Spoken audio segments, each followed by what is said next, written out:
Panginoon ng tabernakulo, pagalabin mo ang aking puso ng nag-aalab na pagnanais na palaging makasama ka.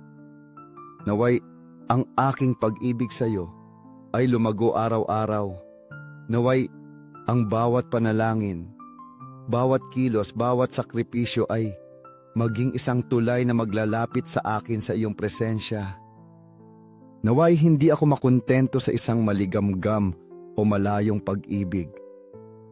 Naway ang aking kaluluwa ay matupok sa pananabik na sundan ka at ipaalam ka sa mga hindi pa natutuklasan ang kagandahan ng iyong pag-ibig. Magbigay kayo at bibigyan kayo. Isusukat sa inyong kandungan ang isang takal na lipos, pinigil, iginigiik, at umaapaw, sapagkat sa panukat na inyong ipinanukat ay isusukat sa inyo. Lucas 6:3. Itinatago ko sa aking puso ang hindi malilimutang alaala ng gabing iyon nang kasama ang isang kaibigan. Dinalaw namin ang tahanan ng mga madre ng karidad ni Madre Teresa de Calcutta. Nagdala kami ng pagkain, gamot at damit. Ngunit ang pinakamahalagang bagay na iniaalok namin ay ang aming kahandaang maglingkod. Hindi namin alam na sa pagtatapos ng araw kami ang tatanggap ng pinakamalaking regalo. Ang mga ngiti ng mga bata. Ang lambing sa mga mata ng mga matatanda. Ang ningning sa mga mata ng mga madring iyon na, nang hindi umaasa ng anumang kapalit, ay ibinibigay ang kanilang buhay sa pinakamahihirap. Ang lahat ng iyon ay nagpabagabag sa amin hanggang sa kaibuturan ng aming kaluluwa. Sa gitna ng labis na kapakumbabaan at kasimplehan, naramdaman namin ang presensya ng Diyos sa paraang hindi pa namin naranasan dati. Pabalik, sa katahimikan ng kotse, nagsimulang umiyak ang aking kaibigan. Sa nanginginig na tinig, sinabi niya sa akin, "Ano ito? Bakit ako nagiging masaya?" At sa sandaling iyon, naunawaan namin ang maraming beses na naming nabasa sa Ebanghelyo, ngunit hanggang noon ay hindi pa namin naranasan ng napakalinaw.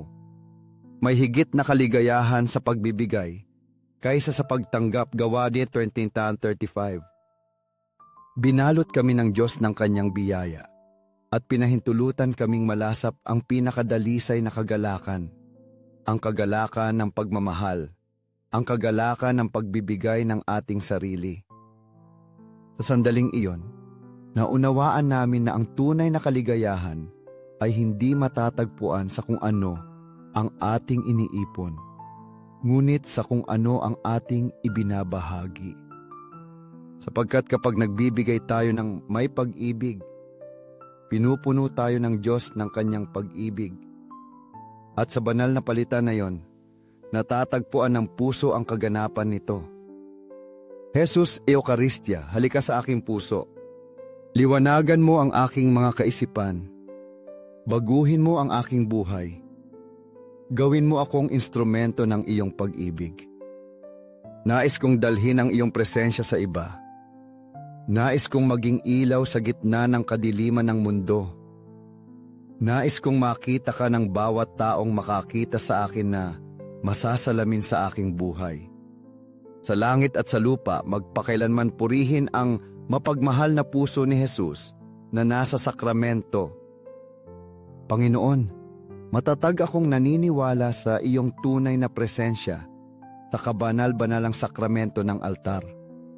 Bagaman hindi ka nakikita ng aking mga mata, alam ng aking kaluluwa na narito ka.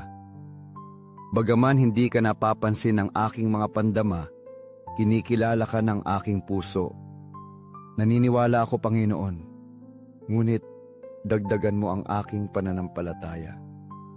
Puso ni Jesus, sa iyo ako nagtitiwala. Pusong nag-aalab sa pag-ibig para sa amin. Pag-aalabin mo ang aming puso ng apoy ng iyong pag-ibig. Puso ni Jesus, hikayatin mo ang mga makasalanan, hipuin mo ang mga pusong matigas, gawin mong bumalik sa iyo ang mga tumalikod sa iyo.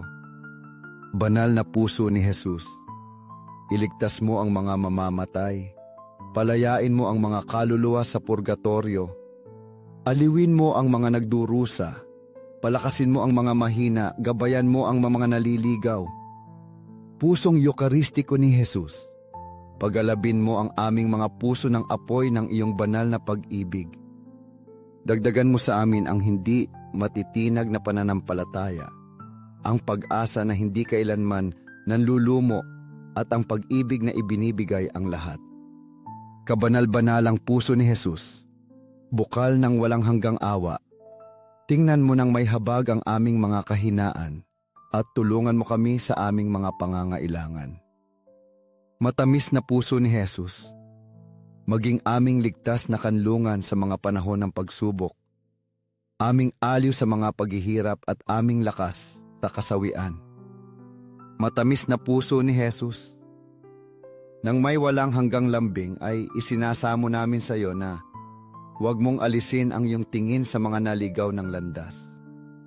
Sa aming mga kapatid na naliligaw, na nangangailangang bumalik sa liwanag ng iyong pag-ibig. Matamis na puso ng aking Jesus, turuan mo akong mahalin ka ng buong pagkatao ko, nang may pag-ibig na mas dalisay at mas malaki araw-araw. Hanggang sa ang aking buong buhay ay maging isang alay para sa iyo. Luwalhati, karangalan at walang hanggang pasasalamat sa kabanal-banalang puso ni Jesus.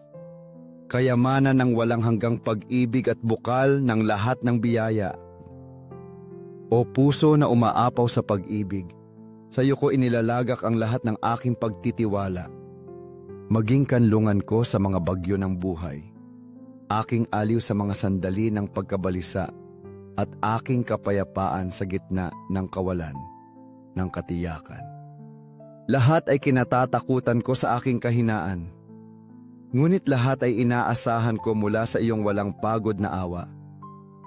Kabanal-banalang puso ni Jesus, ngayon ako ay nagpapatira pa sa iyo hindi lamang upang iharap ang aking sariling mga pakiusap, kundi upang mamagitan para sa buong mundo, para sa mga nagdurusa, upang makahanap sila ng kaginhawahan sa iyong nagpapagaling na yakap, para sa mga may sakit, upang maibalik sila sa katawan at kaluluwa, at sa kanilang sakit ay makatagpo sila ng kahulugan at pag-asa, para sa mga nawalan ng pananampalataya, upang matuklasan nila sa iyong pag-ibig ang ilaw na gagabay sa kanila, pabalik sa iyo, para sa mga nabubuhay sa kalungkutan at kalungkutan, upang madama nila ang init ng iyong presensya na hindi kailanman nagpapabaya sa kanila, para sa mga batang hindi nakakilala ng pag-ibig, upang makatagpo sila ng mga pusong bukas palad na magpoprotekta sa kanila at gagabay sa kanila ng may lambing, para sa mga matatandang nakalimutan, upang matanggap nila ang paggalang, pangangalaga at pagmamahal na labis nilang kailangan at nararapat, para sa mga pinuno ng mundo, upang kumilos sila ng may katarungan, kapakumbabaan at habag na ginagabayan ang kanilang mga tao sa mga landas ng kapayapaan, para sa mga pari at relihiyoso, upang mabuhay nila ang kanilang bokasyon ng may katapatan na nagiging refleksyon ng iyong pag-ibig sa mundo, para sa mga kaluluwa sa purgatorio, upang sa lalong madaling panahon ay makita nila ang kaluwalhatian ng iyong presensya at walang hanggang magalak sa iyong kapayapaan. Kabanal-banalang puso ni Jesus, sa iyo kami nagtitiwala ng may ganap na katiyakan, nalalaman na hindi mo kailanman pinapakinggan ang mga pakiusap ng iyong mga anak. Panginoon, mapagpakumbaba kung humihingi ng tawad sa mga pagkakataon na hindi kita pinahalagahan, sa aking mga kawalang interes at pagkalimot. Hinihingi ko ang iyong kapatawaran para sa bawat sandali na ang aking puso ay hindi tumugon ng may pasasalamat sa iyong walang hanggang pag-ibig. Isinasamo ko rin sa iyo para sa mga hindi naniniwala sa iyo, para sa mga tumatanggi sa iyo, para sa mga lumapastangan at nanakit sa iyo sa kanilang paghamak, para sa mga nagwawalang bahala sa iyo sa tabernakulo, para sa mga tumigil sa pagdalaw sa iyo, para sa mga nagpahintulot sa kalamigan at kawalan ng pananampalataya na pumuno sa kanilang puso. Kabanal-banalang sakramento ng altar, nang may hindi matitinag na pananampalataya, ay ipinapahayag ko. Naniniwala ako, sumasamba ako, umaasa ako, at mahal kita. At hinihiling ko sa iyo, nang may pusong nagsisisi, na patawarin mo ang mga hindi naniniwala, hindi sumasamba, hindi umaasa at hindi nagmamahal sa iyo.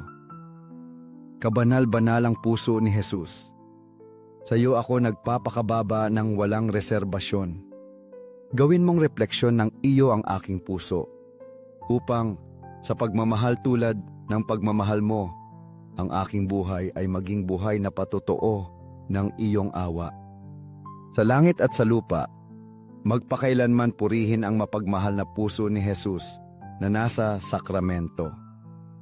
Sa langit at sa lupa, magpakailanman purihin ang mapagmahal na puso ni Jesus na nasa sakramento. Sa langit at sa lupa, magpakailanman purihin ang mapagmahal na puso ni Jesus na nasa sakramento. 5 minuto kasama si Jesus na nakasakramento. Sa ngalan ng Ama, ng Anak, at ng Espiritu Santo. Amen! Panginoong Jesus na nakasakramento, bilanggo ng pag-ibig, nakatago sa tabernakulo, maraming beses na kinalimutan at pinabayaan dahil sa kawalang interes ng mundo. Ikaw, na patuloy na naghihintay ng may walang hanggang pasensya sa pagdalaw ng iyong mga anak, na nananabik sa isang gawa ng pag-ibig, isang salita ng kaaliwan, isang tingin ng taos-pusong pagsamba. Narito kami, Panginoon! Lumuluhod kami sa harap ng iyong banal na presensya upang ialay sa iyo ang aming pinakadalisay na pag-ibig, upang ibigay sa iyo ang aming puso ng walang reserbasyon, upang aliwin ka sa iyong kalungkutan at purihin ka ng buo naming pagkatao. Panginoon ng tabernakulo, dagdagan ang aming pananampalataya upang hindi namin kailanman pagdudahan ang iyong tunay na presensya. Panginoon ng awa, gawin mo kaming maawain tulad mo upang matuto kaming magmahal at magpatawad ng walang sukatan. Panginoon ng katotohanan, gabayan mo ang aming mga hakbang sa landas ng kabutihan upang hindi kami kailanman lumayo sa iyong liwanag. Panginoon ng pag-ibig, papag-aalabin mo ang aming puso sa nag-aalab na apoy ng iyong banal na pag-ibig upang mabuhay lamang kami para sa iyo. Panginoon ng tabernakulo, gawin mong mahalin ka namin araw-araw ng higit pa, na ang aming kaluluwa ay hanapin ka ng may pananabik at ang aming espiritu ay magpahinga sa iyo. At narito, ako'y sumasa inyo sa lahat ng araw hanggang sa katapusan ng sanglibutan. Mateo 8:20. Ang mga tunay na disipulo ni Jesus, yaong mga nagmamahal sa Kanya ng buo nilang pagkatao, ay nag-aalab sa pagnanais na makasama Siya. Hindi sila maaaring humiwalay sa Kanyang matamis na presensya. Dahil sa Kanya nila natatagpuan ang kapayapaan na hindi kayang ibigay ng mundo at ang kalakasan na nagtataguyod sa mga pagsubok. Natatagpuan din nila sa Kanya ang walang hanggang pag-ibig na pumupuno sa lahat ng pananabik ng kaluluwa. San Francisco de Assis, lasing sa pag-ibig kay Kristo, tumatakbo ng may umaapaw na kagalakan upang batiin siya sa tuwing dumarating siya sa isang bayan. Kahit sa malayo, kapag natatanaw ng kanyang mga mata ang krus ng kampanaryo, ang kanyang puso ay napupuno ng kagalakan. Lumuluhod siya ng may kababaang loob at paggalang. Itinataas ang kanyang panalangin ng may kasiglahan